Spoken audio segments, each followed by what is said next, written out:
नमस्कार दोस्तों, मेरा नाम है हेमंत और आप देख रहे हैं मेरा यूट्यूब चैनल हेमू लीक्स। तो दोस्तों, आज हम बात करेंगे मुख्यतः 3 विषयों पर। जो पहला विषय रहेगा वो है अभी का चल रहा किसान आंदोलन। हालांकि ये किसान आंदोलन नहीं, खालिस्तानियों के दिल का गुबार है, जिसे हवा दी है इस देश के वामपंथियों ने।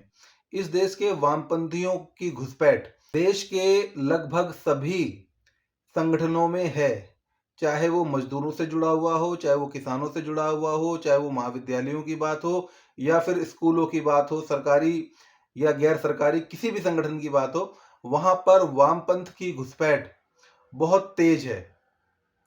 तो ये जितनी भी इसकी जो फंडिंग है, ये पश्चिमी देशों से आई हुई है, खास तौर से उसी जोर शोर से जो कहता है मैं बिलियन ऑफ रुपीज लेकर के बैठा हूं मोदी को हटाने के लिए।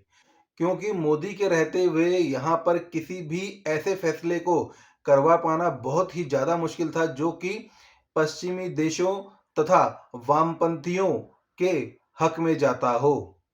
इसीलिए अब आप इस फर्जी किसान आंदोलन में देखेंगे, इस खालिस्तानी के गुबार में आप यहाँ ऐसे ऐसे स्टेटमेंट्स देखेंगे कि जहां आपको पता लगेगा ये किसान आंदोलन कितना बड़ा फर्जीवाड़ा है। जैसे कि आप देखिए, अब आप इस वीडियो में देखिए किस प्रकार से कह रहे हैं कि राम मंदिर के बाद मोदी का जो ग्राफ है वो बहुत बढ़ गया था। ਮੋਦੀ ਦਾ ਗ੍ਰਾਫ ਬਹੁਤ ਮੰਦਰ ਦੇ ਕਰਕੇ ਉੱਪਰ ਚੜ ਗਿਆ। ਉਹ ਨੁਕਸਾਨ ਉਹ ਇਹਦਾ ਗ੍ਰਾਫ ਡਾਊਨ ਕਿਵੇਂ ਆ ਸਕਦਾ ਹੈ। ਮੈਂ ਬਹੁਤ ਵਾਰੀ ਜਦੋਂ ਮੈਂ ਪਿੰਡਾਂ ਦੇ ਵਿੱਚ ਤਿਆਰੀਆਂ ਕਰਾਉਂਦਾ ਫਿਰਦਾ ਸੀ, ਬਹੁਤ ਵਾਰੀ ਲੋਕਾਂ ਨੂੰ ਇਹ ਕਹਿੰਦਾ ਸੀ ਕਿ ਮੌਕਾ ਬੜਾ ਥੋੜਾ ਹੈ, ਗ੍ਰਾਫ ਉਹਦਾ ਬੜਾ ਉੱਚਾ ਚੜਿਆ ਹੋਇਆ, ਦਿਨ ਸਾਡੇ ਕੋਲੇ ਥੋੜੇ ਆ। ਕੀ ਅਸੀਂ ਇਹਨੇ ਥੋੜੇ ਦਿਨਾਂ ਦੇ ਵਿੱਚ ਗ੍ਰਾਫ ਇਹਦਾ ਡਾਊਨ ਕਰ ਲਾਂਗੇ? इस बढ़े हुए ग्राफ को गिराने के लिए हम लोगों ने सोचा कि कोई ऐसा आंदोलन किया जाए जिससे कि मोदी का ग्राफ वो फिर डाउन हो जाए। ऐसे में ये लोग सड़कों पर आए। ये क्या करते हैं कि दिहाड़ियां बांध करके लोगों की और सरकार से टकराने के लिए लोगों को इकट्ठा कर लेते हैं। उसके बाद जब लोग मरते हैं तो उनको शहीद बताते हैं। देखिए किस तरीके से इस वीडियो में ये लोग दिहाड़ी कम या ज्यादा मिलने पर, नहीं मिलने पर आपस में लड़ते हैं। पूरा 35,000 ਹੁਣ ਗੱਲਾਂ ਭੈਣ ਤੂੰ ਦੀ ਮੰਨ ਲੈ ਪੁੱਛਿਆ ਜੀ ਪੁੱਛਿਆ ਵੀ ਹੈ ਨਹੀਂ ਹੁਣ ਗੱਲਾਂ ਪੁੱਛਿਆ ਹੁਣ ਗੱਲਾਂ ਭੈਣ ਤੂੰ ਦੀ ਉਹ ਜਦ ਮੈਂ ਯਾਰ ਤੂੰ ਕਰਾ ਕੇ ਆਏ ਯਾਰ ਭੈਣ ਤੂੰ ਦੀ ਨਹੀਂ ਹੁਣ ਕਰਦੇ ਨਹੀਂ ਹੁਣ ਓਏ ਇਹਨਾਂ ਦਾ ਪੁੱਛਿਆ ਕਿ ਭਾਵੇਂ 40,000 ਨਹੀਂ 40,000 ਤਾਂ ਨਹੀਂ ਲੈਣਾ ਨਹੀਂ ਮੰਗ ਦਾ 40,000 ਹਜ਼ਾਰ ਨਹੀਂ ਟਰੈਕਟਰ ਲੈ ਕੇ ਉਹ ਲਗਿਆ ਨਹੀਂ ਯਾਰ ਕਮਾਲ ਕਰਦੇ ਹਾਂ ਭਰ ਗੱਲਾਂ ਭੈਣ ਤੂੰ ਹਾਂ ਭਰ ਦੋ ਯਾਰ ਕੋਈ ਗੱਲ ਨਹੀਂ ਇੰਨਾ ਹਾਂ 37,500 ਉਹ ਕੀ ਨਹੀਂ ਨਹੀਂ ਮੈਂ ਭਰੀ ਨਾ ਯਾਰ ਉਹ ਖਰਚਾ ਇੱਕ ਮਿੰਟ ਖਰਚਾ ਜਾ ਇੱਕ ਮਿੰਟ ਨਹੀਂ ਮੈਂ ਯਾਰ ਖਰਚਾ ਬਾਈ 35 ਨਾ ਦਿੰਦਾ ਉਹ ਫਿਰ ਖਰਚਾ ਕਰਤਾ ਸੁਣ ਲੈ ਇੱਕ ਮਿੰਟ 35 ਦਾ ਵਾ ਠੀਕ ਆ ਫੜਦਾ ਬਾਈ ਹੋਰ ਯਾਰ ਮੈਂ ਤਾਂ ਆਪ ਹੀ ਨਹੀਂ ਯਾਰ ਭਾਈ ਇੱਥੇ ਜੇ ਭੈਣ ਬੋਲਦੇ ਨਹੀਂ ਉਹਨਾਂ ਦੀ ਗੱਲ ਬਟਣਾ ट्रैक्टर भी जमा 21 मिल लेगा, ट्रैक्टर जमा नवागा और नवा फिर नवा यार पैसे भी कितना लगेगा डंडा डंडा हैगा ना हां हां टॉप ने कहेगी यार और डंडा डंडा हैगे लगे हुए हां ट्रैक्टर भी तू देख कान वर्गा ट्रैक्टर पा नवा जांसी तो हार पा के ले जा ट्रैक्टर एक मिनट बह जा जे हिलिया खबरदार मैं हिलनी ना फड़ के रखो तो। आप देखिए ये अगले वीडियो में किस तरीके से बता रहे हैं कि हम खालिस्तानी हैं, छाती ठोक कर कह रहे हैं। ਨੈਸ਼ਨਲ ਮੀਡੀਆ ਵਾਲੇ ਪ੍ਰਚਾਰਿਆ ਜਾ ਰਿਹਾ ਵੀ ਅੱਤਵਾਦੀ ਨੇ, ਖਾਲਿਸਤਾਨੀ ਨੇ, ਇਹਨਾਂ ਦਾ ਮੰਗਾ ਨਾਲ ਕੋਈ ਵਾਸਤਾ ਨਹੀਂ। ਕੀ ਕਹਿਣਾ ਚਾਹੁੰਦੇ? ਨਹੀਂ ਬਾਈ ਜੀ ਖਾਲਸਾ ਅਸੀਂ ਕਦੇ ਹੈ ਨਹੀਂ ਗਏ, ਅਸੀਂ ਹੈਗੇ ਆ, ਅਸੀਂ ਕਦੇ ਕਹਿੰਦੇ ਹੈ ਨਹੀਂ ਗਏ ਬਾਈ, ਅਸੀਂ ਹੈਗੇ ਆ। ਸਾਡਾ ਸਾਮੰਦੀ ਤੇ ਪੰਜਾਬ ਚੰਗਾ ਨਹੀਂ ਸਾਮੰਦੀ ਤਾਂ ਸਾਨੂੰ ਛੱਡ ਦਿਓ, ਤਾਂ ਸਾਨੂੰ ਲੱਗ ਖਾਲਿਸਤਾਨ ਬਣਾਉਣ ਦਿਓ, ਸਾਨੂੰ ਲੱਗ ਪਾਕਿਸਤਾਨ ਬਣਾਉਣ ਦਿਓ, ਪਾਕਿਸਤਾਨ ਨਾਲ ਜੁੜ ਜਾਂਦੇ ਅਸੀਂ ਖਾਲਿਸਤਾਨ ਬਣਾ ਕੇ ਆਪਣਾ।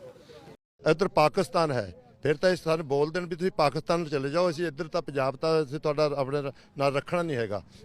ਅਸੀਂ ਫਿਰ ਪਾਕਿਸਤਾਨ ਦੇ ਨਾਲ ਕਰ ਲੈਂਦੇ ਆਪਣੀ ਸੰਧੀ। पंजाब सरकार सपोर्ट कर रही है? ਬਿਲਕੁਲ ਕਰ ਰਹੀ ਹੈ।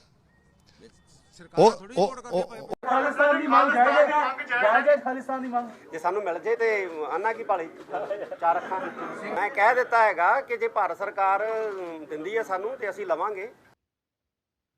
अगले वीडियो में आप ये देख लीजिए ये लोग किस तरीके से अपने अपराधों को स्वीकार कर रहे हैं, ये किस तरीके से पुलिस से मुठभेड़ में शामिल हैं।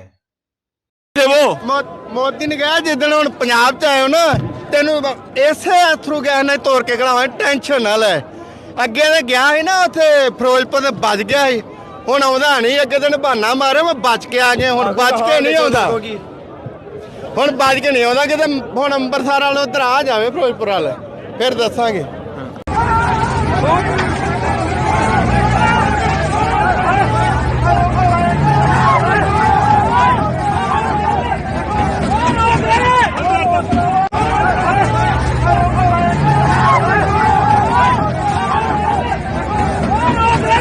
ਵੀਰੇ ਆਪਣੀ ਜੋ ਮੋਦੀ ਸਰਕਾਰ ਹੈ ਵੀਰੇ ਇਹ ਪੰਜਾਬ ਨੂੰ ਚੰਗਾ ਸਾਂਭਦੀ ਤੇ ਪੰਜਾਬ ਨੂੰ ਚੰਗਾ ਨਹੀਂ ਸਾਂਭਦੀ ਤਾਂ ਸਾਨੂੰ ਛੱਡ ਦੋ ਸਾਨੂੰ ਲੱਗ ਖਾਲਿਸਤਾਨ ਬਣਾਉਣ ਦੋ ਸਾਨੂੰ ਲੱਗ ਪਾਕਿਸਤਾਨ ਬਣਾਉਣ ਦੋ ਪਾਕਿਸਤਾਨ ਨਾਲ ਜੁੜ ਜਾਂਦੇ ਅਸੀਂ ਖਾਲਿਸਤਾਨ ਬਣਾ ਕੇ ਆਪਣਾ ਹੁਣ ਇਹ ਤੋਂ ਗਵਾ ਕੇ ਅਸੀਂ ਇਹਨਾਂ ਤੋਂ ਕੀ ਉਮੀਦ ਰੱਖਦੇ ਹਾਂ ਸਾਨੂੰ ਇਹਨਾਂ ਤੋਂ ਕੋਈ ਉਮੀਦ ਨਹੀਂ ਹੈਗੀ ਅਸੀਂ ਆਜ਼ਾਦ ਪੰਜਾਬ ਚਾਹੁੰਦੇ ਹਾਂ ਸਾਂਝਾ ਪੰਜਾਬ ਖਾਲਿਸਤਾਨ ਪੰਜਾਬ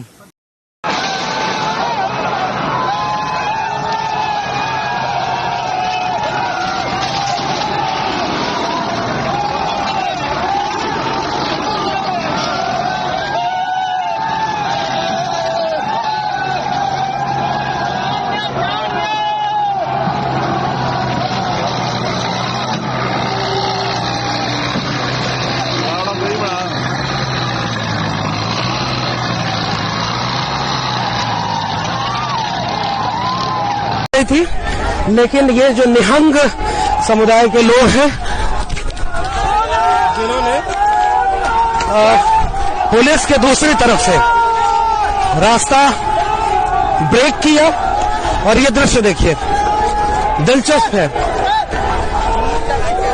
भारी तादाद में पुलिस थी और पुलिस पीछे हट गई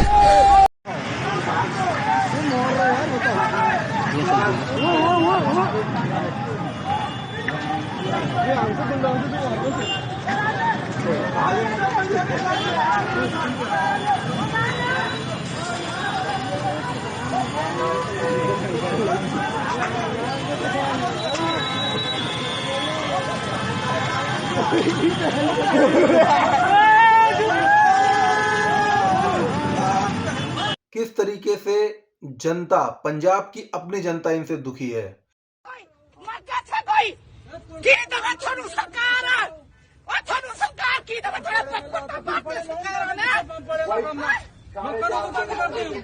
निकालना कोई नहीं जान दो खुश हो लो गाली क्यों निकालते हैं आप गाली कैसे निकाल रहे हैं मैडम कुछ नहीं करते पुत्र कुछ नहीं लैन जावांगे तो जान दोगे जान दोगे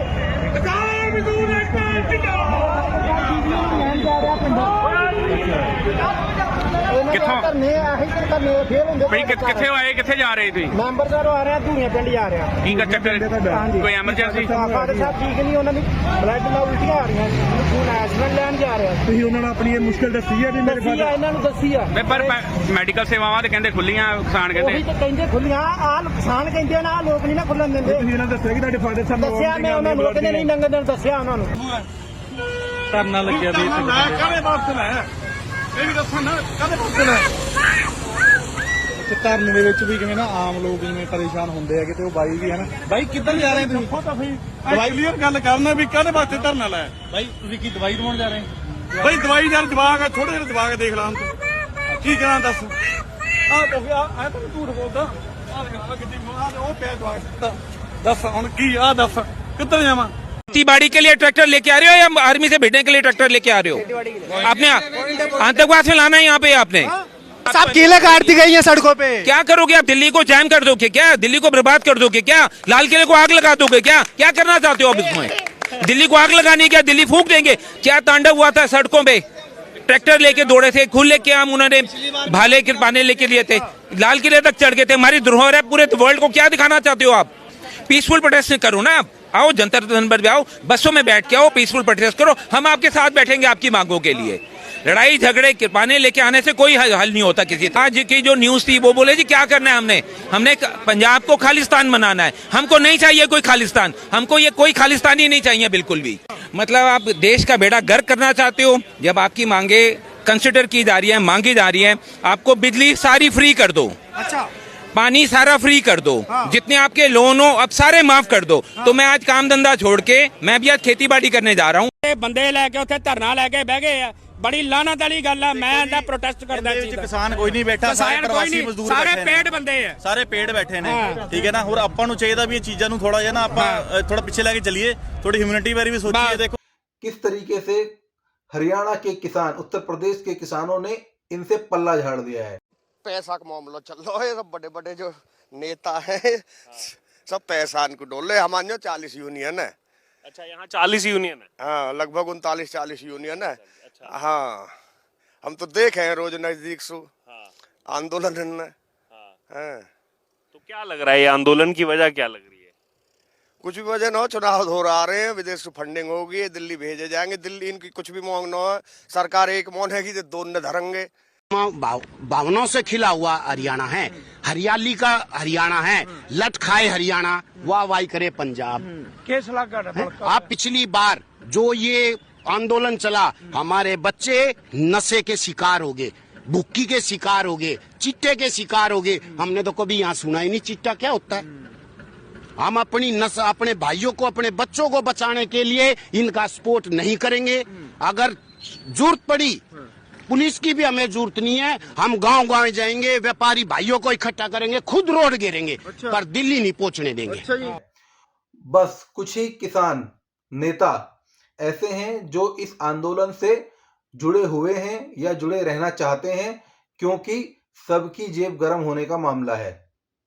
राकेश टिकैत जो कि पिछले किसान आंदोलन में हीरो बन गया था, हीरो वो इस वजह से बन गया था क्योंकि जब 26 जनवरी को एक बहुत बड़ा कांड हुआ जिसमें तिरंगे का अपमान किया गया उस दिन, उसके बाद जो एक बड़ी कार्रवाई केंद्र और उत्तर प्रदेश की सरकार द्वारा होनी थी वो टल गई, वो नहीं हो पाई, और जिस वजह से इनका साहस बहुत ज्यादा बढ़ गया। अब इनकी मांगे कितनी ज्यादा अतार्किक, कुतार्किक और असंभव है, इसको आप देख लीजिए। ये कहते हैं कि इनको पेंशन चाहिए, इनकम टैक्स इनको नहीं देना, इनको दुनिया भर की सब्सिडी चाहिए, इनको खाद से लेकर के ट्रैक्टर की खरीद से लेकर के बीज की खरीद पर, हर एक चीज पर, कृषि से जुड़े हर एक चीज पर इनको टैक्स की छूट चाहिए, इनको सब्सिडी चाहिए और इन्हें टैक्स नहीं देना। तो इनका कहना है कि आप WTO से आप हट जाओ, वर्ल्ड ट्रेड ऑर्गेनाइजेशन से आप हट जाओ। उससे हटने का कारण ये बताते हैं, सरकार ने इनसे बोला कि इतनी सब्सिडी हम नहीं दे पाएंगे। बोले कितनी? बोले कि आप लोग 2 लाख करोड़ की सब्सिडी पहले ही ले रहे हो। बोले 2 लाख करोड़ मतलब कितना? 2 लाख करोड़ मतलब इतना कि भारत की GDP का 2%, जबकि भारत का रक्षा बजट सिर्फ 1,70,000 करोड़ है और भारत का स्वास्थ्य बजट 2,10,000 करोड़ है। ये भारत के रक्षा बजट से ज्यादा और पूरे भारत के स्वास्थ्य बजट से कम, थोड़ा सा कम, या लगभग ये कहिए कि भारत के स्वास्थ्य बजट के बराबर सब्सिडी डकार रहे हैं। और ये फिर ऐसी बातें कर रहे हैं और सड़कों पर आकर के कह रहे हैं कि हम खालिस्तानी बन जाएंगे, हम मोदी को मार डालेंगे, हम अलग देश बना लेंगे। ये इसी तरह की बातें, ये इतने बेशरम हो गए हैं कि पंजाब के गांवों से और हरियाणा के बॉर्डर तक आते आते इन्हें जितने मंदिर मिल रहे हैं उन पर लूटपाट कर रहे हैं, वहां खड़े हुए लोगों को मार रहे हैं, उन पर हमले कर रहे हैं।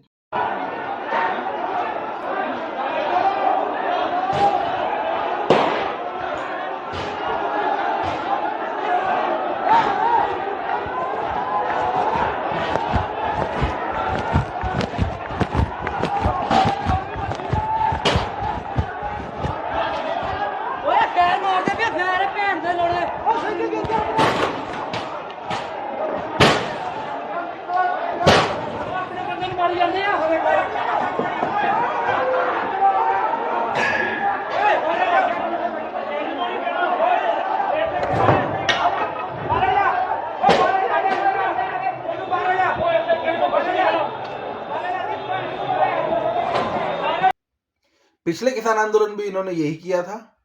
इन्होंने सोचा कि जो टावर लगे हुए हैं वो जियो के हैं, अडानी के टावर हैं। इन्होंने वो टावर तोड़े थे।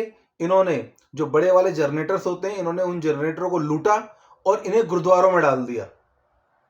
भगवान के घर में अगर गुरुद्वारा भी भगवान का घर है, ये मेरा मानना है। इनका, खालिस्तानियों का मानना क्या है मैं नहीं जानता, लेकिन अगर गुरुद्वारा भगवान का घर है तो क्या भगवान के घर में चोरी का जनरेटर चलना चाहिए था? उसके बाद इन्होंने शिकायत की कि मोदी ने इंटरनेट बंद कर दिया, मोदी ने पंजाब में मोबाइल फोन बंद कर दिया, नेटवर्क बंद कर दिया, और जबकि ये नालायक पहले ही 1400 टावर तोड़ चुके थे। फिर भी इन्होंने मोदी की गलती निकाली। अभी जब इन्हें बैठकर बात करनी है तो ये बात नहीं कर रहे हैं। ये ऑलरेडी पंजाब से लोड होकर आए हैं, 6 महीने साल भर का राशन लेकर वहां से चले हैं। वहां से बड़ी बड़ी जो मशीनें होती हैं, जिन्हें बुलडोजर या जिन्हें क्रेन्स वगैरह कहा जाता है, उस तरह की मशीन थी, वहां से लेके चले हैं।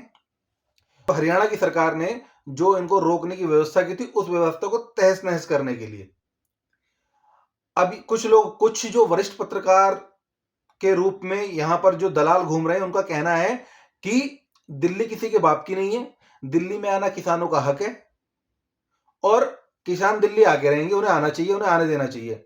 लेकिन ये कहते हैं कि न किसी किताब में लिखा है कि दिल्ली किसी पर्टिकुलर आदमी की, दिल्ली कोई नहीं आ सकता। यह बात बिल्कुल ठीक है, लेकिन संविधान की एक किताब में ऐसा लिखा हुआ है कि ट्रैक्टर किसी भी हाईवे पर नहीं चल सकता है। और जब ये हाईवे पर ट्रैक्टर लेकर निकल रहे हैं, ट्रॉलियां लेकर के निकल रहे हैं और बड़ी बड़ी क्रेनें लेकर निकल रहे हैं, तब ये लोग तो पूछ ही नहीं रहे कि भैया ये जो नियम टूट रहा है, संविधान की जो यहां पर खिलाफत हो रही है, तो इस पर क्या एक्शन लिया जाना चाहिए। वो नहीं, वो किसान है, वो अन्नदाता है। इनको अन्नदाता अन्नदाता अन्नदाता करके इतना सर पे चढ़ा लिया है कि इनके द्वारा की गई हत्याएं भी इनके ऊपर ना करके सरकार के ऊपर चढ़ा दी जा रही हैं। ये पुलिस वालों को मार रहे तो बोले तुमने ऐसी सिचुएशन क्यों क्रिएट कर दी कि किसानों को इतना बड़ा सख्त कदम लेना पड़ गया। ये कह रहे हैं कि हम अन्नदाता हैं, हमें पेंशन दो, हम अन्नदाता हैं, हमें मनरेगा में काम दो। और मनरेगा में भी काम इनको ऐसा चाहिए कि साल में 200 दिन ये अपने खेत पे काम करेंगे, लेकिन 70 रुपए दिहाड़ी के हिसाब से सरकार से लेंगे, और जो उसमें फसल उगेगी उसको बेच करके जो पैसा आएगा, ना तो वो सरकार में को उसमें से कुछ पैसा देंगे, ना ही उसमें से कोई टैक्स देंगे। ठीक है, इनको सड़क पे कोई टोल, कोई नाका नहीं चाहिए। जिस गाड़ी में कोई फसल लदी है, ट्रक पे कुछ सामान लदा है खेती से जुड़ा हुआ, उसका एक किसानों को टोल नहीं देना, लेकिन इन्हें पेंशन चाहिए 10,000 रुपए की। ये अपने आप को अन्नदाता कह रहे हैं। दाता का, पहली बात तो ऐसे लोगों के सामने दाता शब्द को परिभाषित करने की जरूरत है। दाता माने क्या? दाता माने वो व्यक्ति या वो कोई भी ऐसा स्वरूप जो कुछ देने के बदले कुछ लेता ना हो। ये लोग अगर फसल का दाम ठीक नहीं मिल रहा है, सड़कों पे बिखेर देते हैं, उसका कचूमर निकलवा देते हैं, आग लगा देते हैं, लेकिन कभी भी गरीबों की बस्तियों में जाकर के बांटते नहीं है। अगर ये लोग अन्नदाता हैं जो अपनी फसल बेच रहे हैं, तो एक्शन, लिबर्टी, बाटा जो जूता बना रहा है तो वो जूता दाता हो गया। अगर कोई कंपनी दूध पैक करके आपके घरों में भेज रही है तो दूध दाता हो गया। रेमंड्स वाले तो कपड़ा दाता हो गया। कल को जो भी कोई घड़ी बना रही है, HMT, अजंता, XYZ जो कंपनीज हैं, और वो अलग अलग प्रोडक्ट बना रहे हैं, और वो सब भी यही मांग लेकर के आ जाएं कि हम भी एक घड़ी दाता है, एक कपड़ा दाता, एक जूता दाता, एक पेस्ट वाला दाता आ जाएगा, कंघी वाला दाता आ जाएगा, कोई फर्नीचर वाला दाता आ जाएगा, ऐसे सारे दाता आ जाएंगे। फिर वो सब ये कहेंगे हम जितना प्रोडक्ट बनाएंगे सरकार उस सब को खरीदे। हम कैसा भी प्रोडक्ट बनाएं, हम घटिया बनाएं, हम बढ़िया बनाएं, लेकिन सरकार उसको हमसे सब खरीद ले।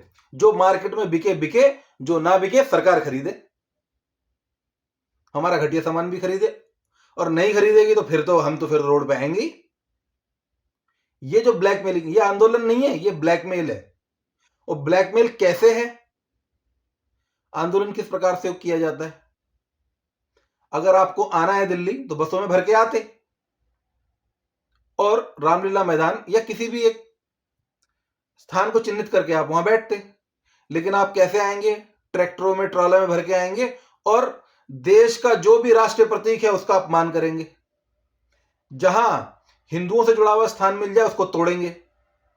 राकेश टिकैत पिछली बार मंच पर खड़ा होके पंडितों को गाली देता है, मंदिरों को गाली देता है, बताता है कि इन्होंने कुछ नहीं लगाया, इन्होंने किसान आंदोलन में पैसा नहीं दिया, इन पंडितों ने, इनको देख लेंगे जाकर के हम।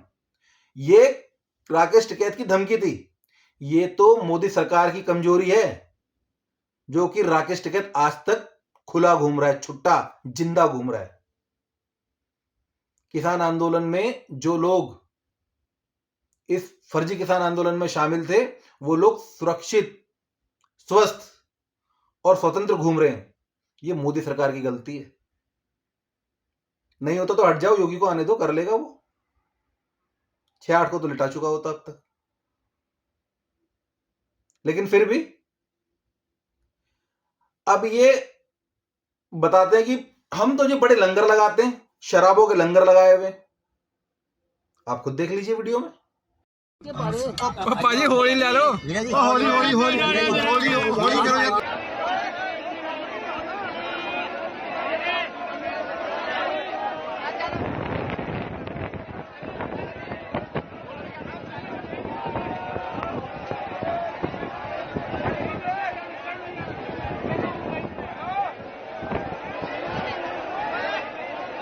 शराब पिला रहे हैं बॉर्डर पे बिठा के नवयुवकों को, शराब का लती बना रहे हैं, पैसों के लिए झगड़ा कर रहे हैं और जो इनकी बात नहीं मान रहा है उसे धमका रहे हैं, ब्लैकमेल कर रहे हैं और परेशान कर रहे हैं।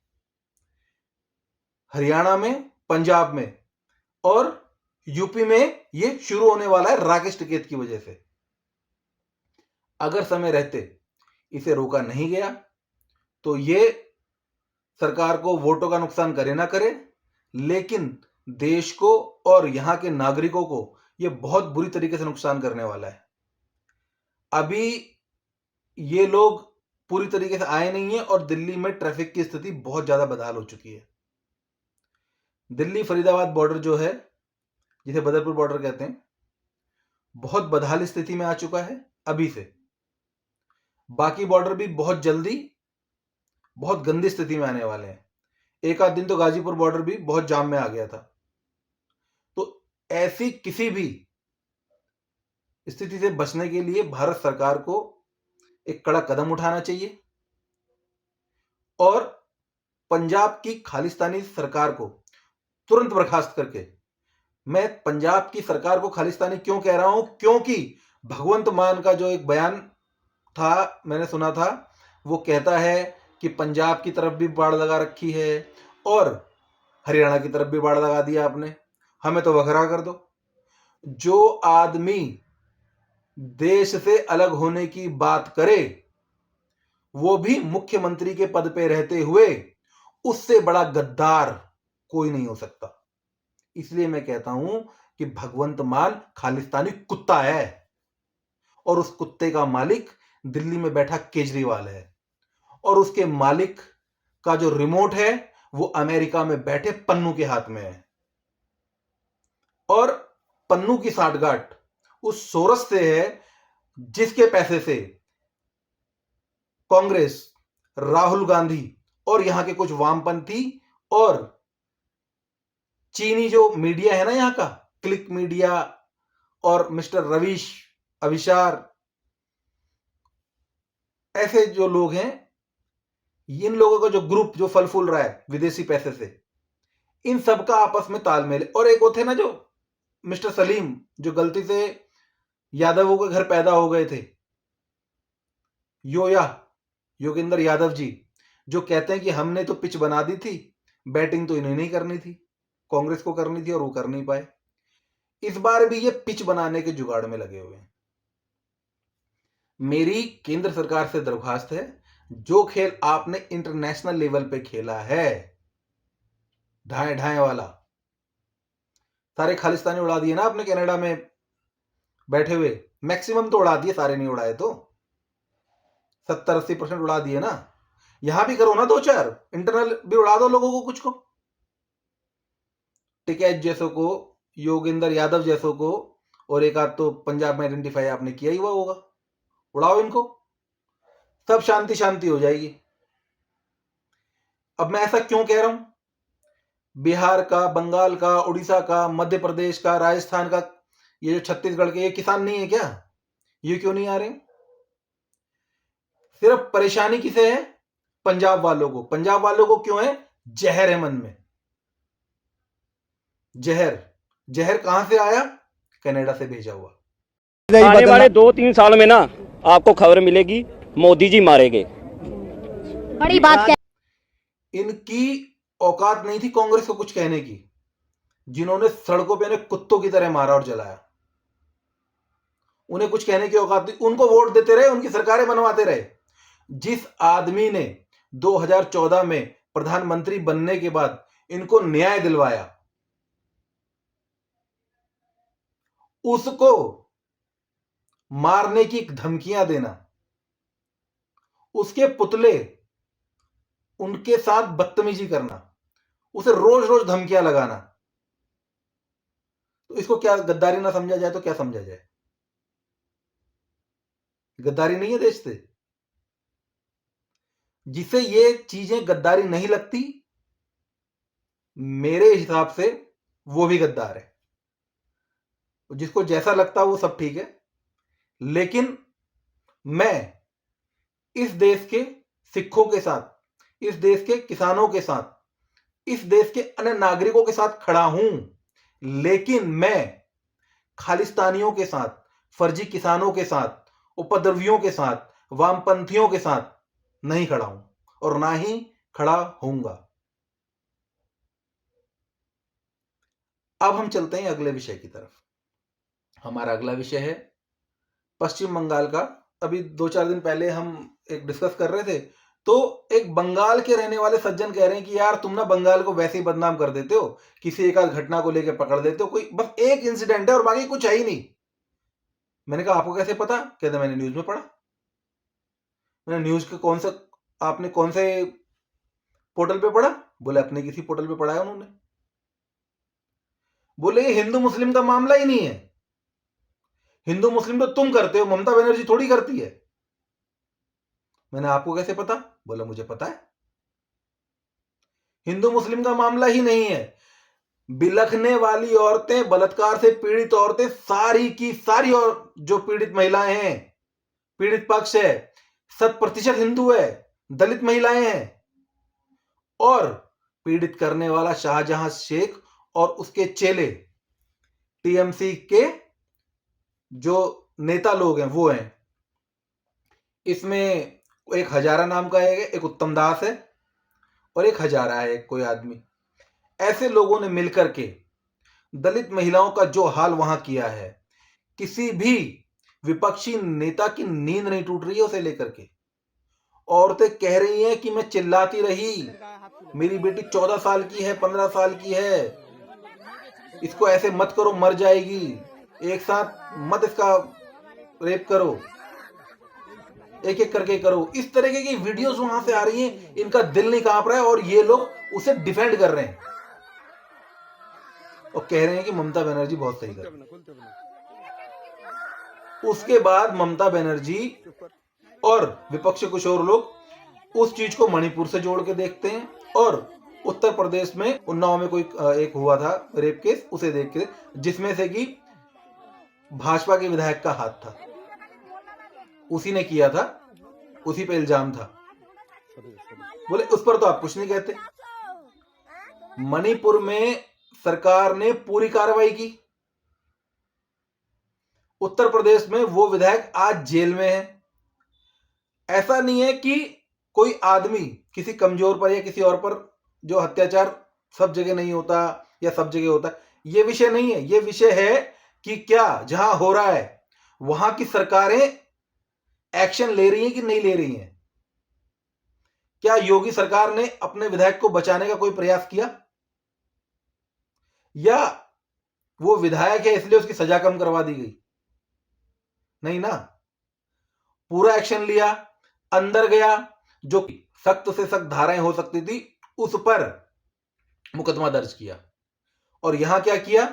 ममता बनर्जी बोल रही है नोआखाली आरएसएस का बंकर है, वहां पर आरएसएस के लोग रहते हैं, ये जो दलित लोग हैं ये आरएसएस से जुड़े हुए हैं, ये इसलिए ड्रामा कर रहे हैं, ये इसलिए औरतें नकाब ओढ़ के बोल रही हैं कि हमारा रेप हो गया। अब आप ये समझो कि अगर कोई ममता बनर्जी के अनुसार अगर कोई हिंदू क्षेत्र है या फिर वो आरएसएस से जुड़ा हुआ क्षेत्र है तो वहां पर यह सब होना जायज है? उनके विधायकों को, टीएमसी के विधायकों को, टीएमसी के गुंडों को किसी हिंदू क्षेत्र में, किसी आरएसएस से जुड़े हुए क्षेत्र में यह सब करना जायज है? इसका मतलब टीएमसी में, और वहां के स्थानीय लोग उस चीज को जस्टिफाई करें तो भाई साहब क्या करें? पूरा का पूरा मीडिया की बात कर रहा है। और जब भाजपा इसको लेकर के थोड़ी सी अग्रेसिव हुई है उसके बाद केस खुला है, वरना केस ही नहीं खुल रहा था। उल्टा ममता बनर्जी इनके ऊपर हावी हो गई। 356 यानी कि राष्ट्रपति शासन तो लगना तो बंगाल में भी बनता है, पश्चिम बंगाल में भी राष्ट्रपति शासन उतना ही लगना बनता है जितना कि पंजाब में बनता है। हाँ, बस ये कह सकते हैं कि पंजाब में 10 दिन के अंदर लग जाए और बंगाल में 15 दिन बाद हो जाए, यानी कि फर्स्ट प्रायोरिटी पंजाब की है इस वक्त। लेकिन दोनों की स्थिति एक जैसी है। अब राष्ट्रपति शासन क्यों लग जाए? जो भी स्टेट केंद्र से आई हुई जो भी अनुशंसा है, जो भी वहां की ऑर्डर है केंद्र सरकार के, अगर वो मानने से मना कर दे उनके संवैधानिक ऑर्डर्स को, तो वहां पर सरकार को स्थगित करके राष्ट्रपति शासन लगाया जा सकता है। ऐसा हमारा संविधान का 356 जो है धारा कहती है। तो उसके तहत सीधे सीधे पश्चिम बंगाल में भी राष्ट्रपति शासन लगा करके ममता बनर्जी और उसके गुंडों को जेल में डालना बनता है। जब इन्हें लगा कि हम अपने आप को बचा नहीं पा रहे तो इन्होंने क्या किया? एक सरदार पुलिस वाले को आगे कर दिया, और जब वहां पर थोड़ा बहुत एजिटेशन हुआ तो बता दिया कि अरे मुझे खालिस्तानी कह दिया, मुझे खालिस्तानी कह दिया। हालांकि उस पुलिस वाले के भड़कने का वीडियो पूरे सोशल मीडिया पर इस वक्त तैर रहा है, जबकि शुभेंदु अधिकारी, जिसके खिलाफ पंजाब सरकार ने 1 सेकंड के अंदर मुकदमा दर्ज कर लिया, उसके द्वारा सरदार को, उस पुलिस वाले को खालिस्तानी कहने का एक भी वीडियो, एक भी डायलॉग किसी भी वीडियो में नहीं है, किसी भी मोबाइल की रिकॉर्डिंग में नहीं कैप्चर हुआ है, जबकि पूरी तरीके से वो वीडियोस वहां से चल रहे हैं। तो आप देखिए पंजाब सरकार अपने यहां क्या कह रही है किसानों को कि चलो, अपने यहां क्या कह रही है लोगों को कि चलो भाई तुम दिल्ली जाओ। और क्यों जाओ? क्योंकि अरविंद केजरीवाल की गिरफ्तारी कभी भी हो सकती है। बंगाल में हुए किसी मामले को लेकर के पंजाब में एफआईआर हो रही है, लेकिन पंजाब में होने वाली घटनाएं, मोदी को ऊपर हमला करने वाले, मोदी को जान से मारने की धमकी देने वाले, हिंदुओं के मंदिर में लूटपाट करने वाले, पुलिस वालों पर गोली चलाने वाले, लोगों को परेशान करने वाले, उनको हॉस्पिटल, स्कूल, एग्जाम देने के समय पे ना पहुंचने का कारण बनने वाले लोगों के ऊपर पंजाब सरकार कोई कार्रवाई नहीं कर रही है। इस पर आप क्या कहेंगे? पश्चिम बंगाल की सरकार, जो लोग कह रहे हैं कि उनके साथ अत्याचार हुआ, उनका बलात्कार हुआ, उनके घरों को लूट लिया गया, उनके आदमियों को पीटा गया, उनकी लड़कियों को उठा के लेके जाया गया। कई केस तो ऐसे हैं जिनकी 5-5, 6-6 साल से लड़कियां गायब हैं, और वो ये बताने को राजी हैं कि किस तारीख को कितने बजे किस शख्स ने मेरी बेटी को किडनैप किया, उसने कहां बेचा और कहां पर उसे वेश्यावृत्ति के धंधे में लिप्त कर दिया गया। इतनी बड़ी संलिप्तता एक आदमी को चिन्हित करके जो महिलाएं बता रही है, उनके अगेंस्ट, उनके खिलाफ ममता बनर्जी सरकार ने एफआईआर कर ली। लेकिन जो पूरे के पूरे घटनाक्रम में कल्प्रिट है, दोषी है, गुनाहगार है, उनके खिलाफ एफआईआर नहीं की, पीड़ितों के खिलाफ एफआईआर की। इतना काफी है बंगाल में राष्ट्रपति शासन लगाने के लिए। जो तानाशाही रवैया ममता बनर्जी सरकार का बंगाल में पिछले कम से कम 3 से 4 हफ्तों से चल रहा है, ये काफी था। अब सरकार को जागना होगा। बंगाल में भी राष्ट्रपति शासन लगाना ही होगा। इसके बिना काम चल पाना बहुत मुश्किल है। बंगाल के पीड़ितों को न्याय दिला पाना बहुत मुश्किल है। आप न्याय दिलाने की बात कर रहे हो, अगर राष्ट्रपति शासन नहीं लगता है तो आचार संहिता लगते ही उन लोगों को अपनी जान के लाले पड़ जाएंगे, आधे लोग मार दिए जाएंगे। वो अपने चेहरे तो क्या, जो उनके डेली वेयर के जो कपड़े हैं वो उसको भी मीडिया के सामने नहीं आने देना चाहते, क्योंकि वो कह रहे हैं कि हमारे पास गिनती के 2 जोड़ी 3 जोड़ी कपड़े होते हैं पहनने के, तो वो तो हमें कपड़े देख के आइडेंटिफाई कर लेंगे टीएमसी वाले, और वो हमको लाके मारेंगे। कपड़ों के ब्याह पे ही हमें ढूंढ ढूंढ के मारेंगे। उनके पतियों को मारा जा रहा है, उन औरतों को मारा जा रहा है। उन औरतों ने इतनी हिम्मत इसलिए दिखाई क्योंकि ईडी वहां पहुंच गई थी। उनको लगा अगर ईडी आ सकती है तो शायद हमारा भी कुछ सुनवाई हो सकती है। अब मैं आपसे अगली बात बता दूं, हल्द्वानी में जो दंगा हुआ था उस पर भी हम वीडियो नहीं बना पाए थे, लेकिन ऐसा है कि मैं डेली वीडियो नहीं बना पाता हूं। पहले मुझे ऐसा लगा था कि मैं शायद बना पाऊंगा डेली, लेकिन मैं आपको एक बात बताऊं कि ये जो हल्द्वानी में जो हुआ है, ये ना पहली घटना ऐसी है ना आखिरी घटना ऐसी है। ये घटनाएं होती रहेगी जब तक हमारा देश, हमारा समाज, हमारा हिंदू समाज जब तक जागृत नहीं होगा। अब ऐसा क्यों कह रहा हूं कि हिंदू समाज जागृत नहीं होगा? क्योंकि जो समाज अपने आप को लेकर के जागृत है वो या तो ये सब नहीं होने देता या फिर वो इन सब में हिस्सा लेता है। अगर आप मुझे पीटने आओगे और मैं जागृत हूं तो मैं अपने आप को बचा पाऊंगा, और हम लोग तो अपने आप को बचा ही नहीं पा रहे। आज भी हैदराबाद के ग्रुप ने, अब जब जिस वक्त मैं वीडियो रिकॉर्ड कर रहा हूं उस वक्त पर हैदराबाद से आए हुए मुस्लिम ग्रुप ने हल्द्वानी में मुस्लिम घरों को, जिनके लोग दंगे में पकड़े गए हैं, उन्हें पैसा बांट के गए हैं, पैसा दे करके गए हैं। लेकिन जब हमारे लोग मारे जाते हैं ना दंगों में, तो हमारे पास अपने लोगों को देने के लिए धन तो क्या, संतावना के 2 शब्द भी नहीं होते। हम अपने ही लोगों की गलतियां निकाल देते हैं, हम सेक्युलर बन जाते हैं। तो हमें सोचना होगा कि हिंदू एक समाज के तौर पर कहां जा रहा है, किस स्थिति में खड़ा है। क्योंकि यही सेक्युलरिज्म हिंदुओं की कब्र खोद रहा है, हिंदुओं की चिता लगा रहा है, हिंदुओं की मौत का कारण बन रहा है। वो दिल्ली का मौजपुर था और योगी सरकार के आने से पहले उत्तर प्रदेश, अभी कुछ टाइम पहले तक राजस्थान गले काटे जा रहे थे। वहां यही कारण था कि समाज के लोग निकल के नहीं आ रहे थे। उत्तराखंड का इतिहास है, कभी भी दंगा नहीं हुआ, लेकिन कांग्रेस के नेताओं की बसाई हुई मुस्लिम कॉलोनी ने एक ऐसा दाग दिया उत्तराखंड के इतिहास में कि दंगे हो गए। अब मैं ये क्यों कह रहा हूं कि कांग्रेस की बसाई हुई कॉलोनी, इन लोगों को किसने बसाया? इंदिरा हृदयेश नाम की एक कांग्रेसी नेत्री, आप पढ़िए इनके बारे में और देखिए इन्होंने यहां क्या किया। ये जितने भी कम्युनिस्ट होते हैं ना, ये सभी कांग्रेस से जुड़े हुए होते हैं, क्योंकि कांग्रेस इनके लिए एक सेफ हाउस की तरह काम करती है। आज भी जो राहुल गांधी बोल रहा है वो जबान तो उसकी है, लेकिन वो शब्द और वो दिमाग उसके नहीं है। वो आज भी जयराम रमेश, मणिशंकर अय्यर, सैम पित्रोदा जैसे कोर लेफ्टिस्ट लोगों के हैं।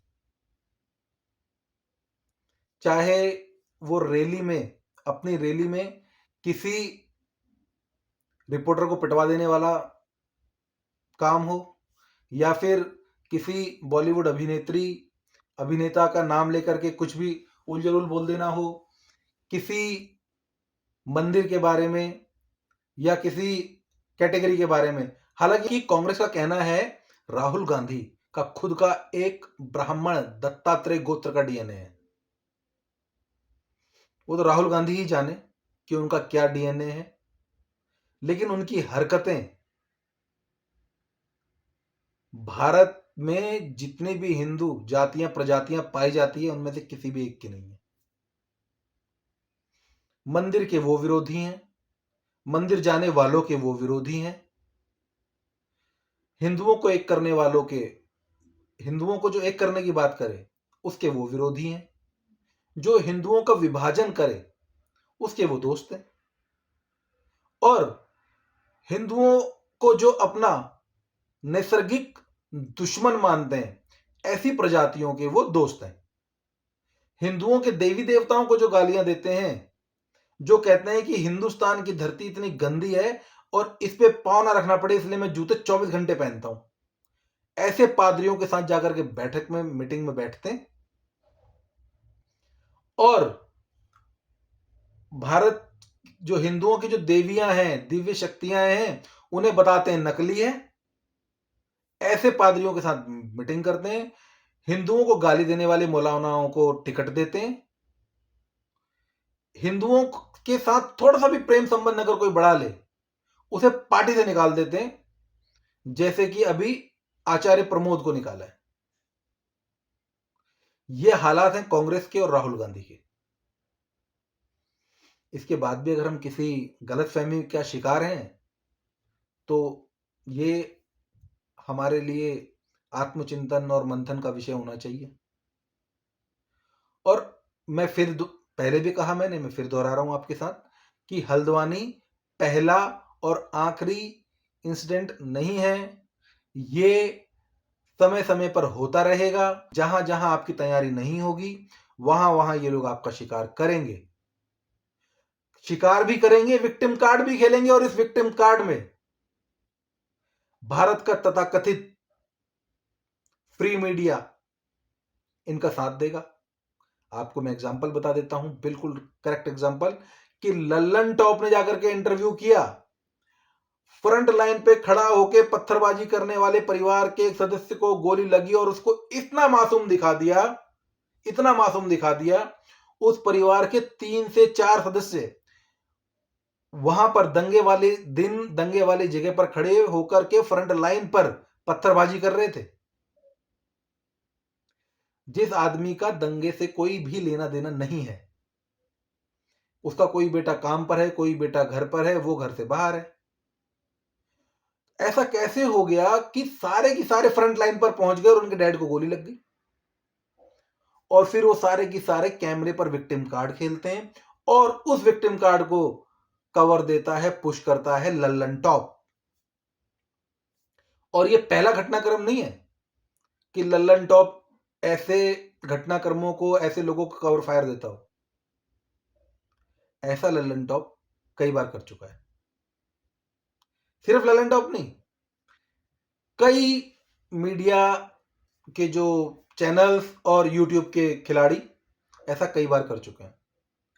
ये निर्भर करता है हमारे ऊपर कि हम ऐसे लोगों को क्या रिस्पॉन्स दे रहे हैं। तो मैं आपसे फिर अंत में यही कहूंगा कि जागने का समय है, जागिए। भागने से कुछ भी नहीं होगा, आंखें मूंदने से कुछ नहीं होगा। मैं आपसे बिल्कुल ये नहीं कहूंगा कि आपको किसी भी प्रकार का हथियार लेकर के सड़कों पे आ जाना है। अपने किसी भी गैर मतलब कि जो आपकी धर्म से बाहर का कोई पड़ोसी आपके आजू बाजू रह रहा है, उससे कोई वैर पालना है, कोई वैर भाव नहीं रखना है, कोई हथियार लेके बाहर नहीं आना। लेकिन आप शत्रुबोध रखिए, आप कैसे लोगों के बीच में रह रहे हैं और ऐसे लोग मौका आने पर आपके साथ क्या करते हैं। इन लोगों ने पूरे विश्व को 3 हिस्सों में ऑलरेडी बांटा हुआ है। जहां इस्लाम आ चुका है वो दारुल इस्लाम है, जहां ये बहुत कम संख्या में है वो दारुल अमन है, कि वहां भी कुछ नहीं करना, शांत रहो। और जो दारुल हर्म है जहां पर ये लगभग 30% हो गए हैं। अब ये क्या करेंगे, 30% क्या, ये 20% से ही शुरू हो जाते हैं अब तो, क्योंकि प्रोपेगेंडा इस तरीके का है, मार्केटिंग इस तरीके की है। जहां ये लोग लगभग 20%, 25%, 30% हो गए, वहां संघर्ष की स्थिति में आ जाते हैं और सीधे सामने से आके पहले हथियार उठाएंगे, पत्थर चलाएंगे, आपको आपके घरों को नुकसान पहुंचाएंगे, आपकी दुकानों को नुकसान पहुंचाएंगे, व्यापार को नुकसान पहुंचाएंगे, आपको नुकसान पहुंचाएंगे, आपके परिवार को नुकसान पहुंचाएंगे। और जब आप जवाब देंगे तो ये बड़े बड़े विक्टिम कार्ड लेकर के सड़कों पर, मीडिया पर आ जाते हैं, जैसा कि इन्होंने दिल्ली के मौजपुर दंगे में किया था, जैसा कि इन्होंने अभी हल्द्वानी वाले दंगे में किया है। हल्द्वानी वाला दंगा, जब अगर ये कह रहे हैं कि हल्द्वानी वाला दंगा हमारा प्रशासन के साथ था, तो भाई तुमने हिंदुओं के मंदिर क्यों जलाए वहां पर? हिंदुओं के घर क्यों जलाए तुमने वहां पर? और अगर भारत का कोई भी दल, कोई भी संगठन, कोई भी राजनीतिक आर्मी अगर ये समझती है कि ये हमारे भाई हैं, तो मैं आपसे हाथ जोड़कर विनती करता हूं कि एक बार देख लीजिए, सोच लीजिए, समझ लीजिए। क्योंकि जब ये लोग कहते हैं कि हम 25 करोड़ 100 करोड़ पर भारी हैं, 15 मिनट के लिए पुलिस हटा दो, हम इन्हें निपटा देंगे, तो उन 100 करोड़ में ये लोग आपको गिनते हैं, आप इन्हें अपना भाई मानते हैं, पुलिस प्रशासन से इनके लिए टक्कर लेते हैं। इन्होंने हल्द्वानी में दलितों को मारा, इन्होंने हल्द्वानी में वहां के सफाई कर्मचारियों को मारा, वो कौन थे? इन्होंने वहां पर पुलिस वालों को मारा, उसमें भी दलित थे, सफाई कर्मचारी में भी दलित थे, एमसीडी में, प्रशासन में दलित थे, उनको इन्होंने खूब मारा। और कोई भी दलित शुभचिंतक, कोई भी दलित चिंतक उन दलितों के पक्ष में नहीं बोला जिन्होंने मार खाई अपना कर्तव्य निभाते हुए, जबकि ये दलित चिंतक मुस्लिमों के पक्ष में बोले कि इनके ऊपर से केस हटाओ। ये बहुत आश्चर्य वाली बात है। ये हमारे देश के जितने भी दलित संगठन हैं, आर्मियां हैं और राजनीतिक संगठन हैं, दल हैं, इन सभी को सोचना चाहिए कि हम किस राह की तरफ जा रहे हैं।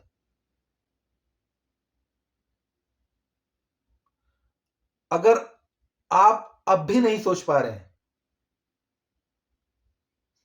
तो हल्द्वानी की मैं आपको एग्जांपल देता हूं, मैं आपको दिल्ली के मौजपुर का एग्जांपल देता हूं कि कुछ मुट्ठी भर लोग अपने आप को किसी खास दल और आर्मी का बता करके मुस्लिमों की साइड खड़े हो गए दिल्ली में। लेकिन जब वो भीड़ बाहर निकली रातों में, हाथों में बंदूक लेकर के, तब तो उसने देखा नहीं कि भाई इसके घर में किस रंग का झंडा लगा हुआ है, चलो ऑरेंज कलर का है तो गोली मार दें, नीले रंग का है तो छोड़ दें। उन्होंने तो सबको ही मार दिया। उन्हें तो बजरंग दल वाला मिला तो उसे ठोक दिया, उन्हें कोई और मिला तो उसको भी ठोक दिया। ऐसा ही इन्होंने हल्द्वानी में किया। आज कुछ लोग नीले रंग के स्कार्फ पहन करके वहां चले गए, नीले रंग का पटका गले में डाल करके चले गए और बता रहे हैं कि जी हम फलाना इस वाले आर्मी से हैं और इन्हें छोड़ दिया जाए, इनके ऊपर से जो केस लगाए हुए हैं मुसलमानों के ऊपर हटा लिए जाए। लेकिन उन्होंने एक बार हॉस्पिटल में उन लोगों से मिलने नहीं गए, सफाई कर्मचारियों से मिलने नहीं गए जिन्हें इन्होंने पीट पीट कर अधमरा कर दिया। क्यों नहीं गए? ये लोग ना तो आपको वोट देंगे और ना ही आपका साथ देंगे। जिस दिन ये भीड़ बन करके सड़कों पर निकलेंगे, हम लोगों के साथ आप लोगों को भी रौंद देंगे। हम लोग यानी कि हम तो बिल्कुल खुले में आकर के केसरिया झंडा हाथ में पकड़े हुए हैं ना, इसलिए मैंने कहा हम लोग। आप लोग तो नफरत करते हैं उस झंडे से, आप लोगों को तो हरे से ज्यादा प्यार है। क्या ये लोग उस प्यार को निभा पाएंगे? ना ही तो उन्होंने उस प्यार का प्रदर्शन जिसकी आप बात करते हैं दिल्ली में किया, ना जहांगीरपुर में किया। जहांगीरपुरी वाला जो दंगा हुआ था वहां भी इन्होंने नहीं छोड़ा था। अभी हल्द्वानी में हुआ है, वहां अगर आप हर चीज में जाति खोज लेते हैं, घायलों में जाति खोज के देखिए एक बार, हल्द्वानी के 60-40 का डिफरेंस होगा, 60-40। अगर 200 लोग घायल हुए हैं तो लगभग 125 लोग दलित होंगे। उसके बाद आप कह रहे हैं कि इनके ऊपर से केस हटाओ। तो आपसे हाथ जोड़कर विनती है, आप भी आत्मचिंतन और आत्ममंथन कीजिए। धन्यवाद, नमस्कार। अगर आपको मेरा वीडियो पसंद आया हो तो कृपया इस वीडियो को लाइक करें, शेयर करें और मेरे इस चैनल हेमू लीक्स को सब्सक्राइब करें।